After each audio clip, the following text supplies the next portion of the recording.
Hello, Hive Mind. I'd like to share with you a hypothesis concerning the subject of love. I think that when we first start off in a relationship and we're trying to build something, that there's always these power games in the back of our minds. And these power games stem from our insecurities. So one person is asking the other person out, the other person doesn't respond for a little while, and there's countless of these games and that you can be playing. But I think a healthy relationship, building a healthy relationship, is moving towards a situation of increased equanimity, of increased equality in that relationship, where you don't feel like you need to play these games any longer. Now, this is a hard thing to achieve, and it requires slow, gradual building of trust and relationship. And I'd like you to imagine, for example, a teeter-totter. And when you're, as a kid, you're on a teeter-totter. One person has the power to push up, the ball is in their court, right? And I think a good relationship is one that's moving towards the center of the teeter-totter, more and more towards the center of the teeter-totter. Some relationships are perfectly happy with, having those power relationships established, and then at some points, dramatically altering the power relationship in moments of insecurity of one person and giving it all to the other person. And I'm not sure if that's really healthy because the oscillations are just uncontrollable. Instead, I think if you have two whole people where one person is whole and the other person is whole and they come together to create this infinity, this endless feedback loop, I think it's a very powerful thing and it's very difficult to achieve. The overall regular way of doing a relationship, it's much easier to have a relationship of subordinate and power holder. That's a lot easier to engage in.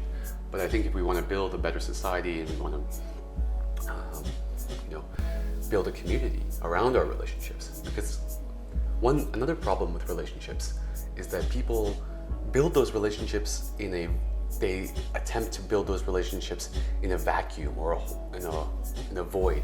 Bring a bubble in your relationship and make a wonderful world by avoiding all of the evils in the world.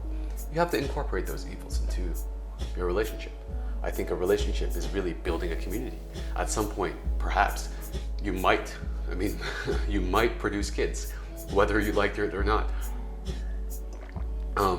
So a relationship is more than just you two. It's a community. And I'm sorry if I'm overly focused on the heteronormative way of looking at the relationship, but it's not just in terms of building kids that it's a community.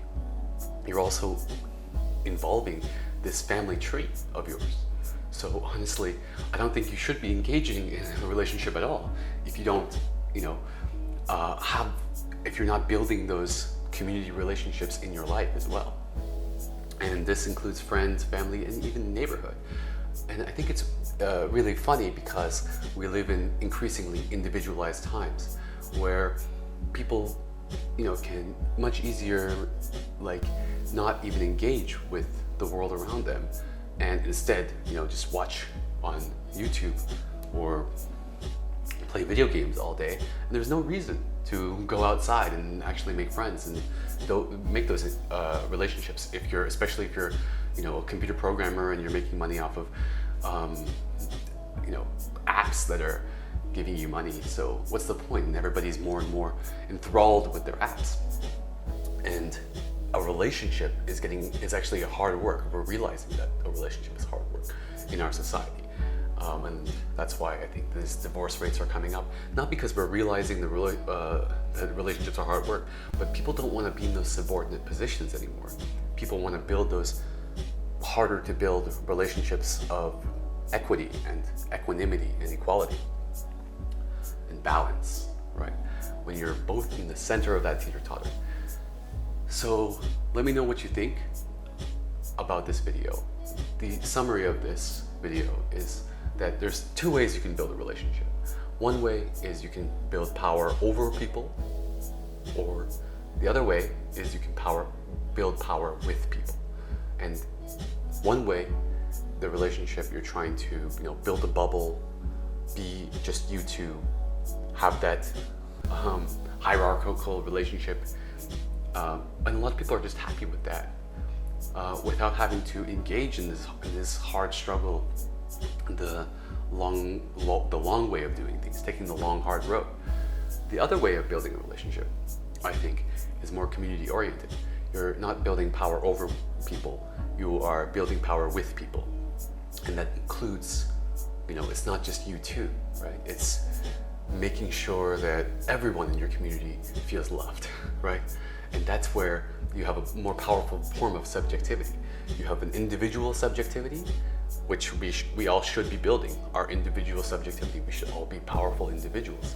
But on top of that, as a powerful individual, if I feel like I can take on more responsibility than my own, and I should be doing that, I think this is just a hypothesis. So thank you for listening, and I hope you have a wonderful, inspirational, and loving day.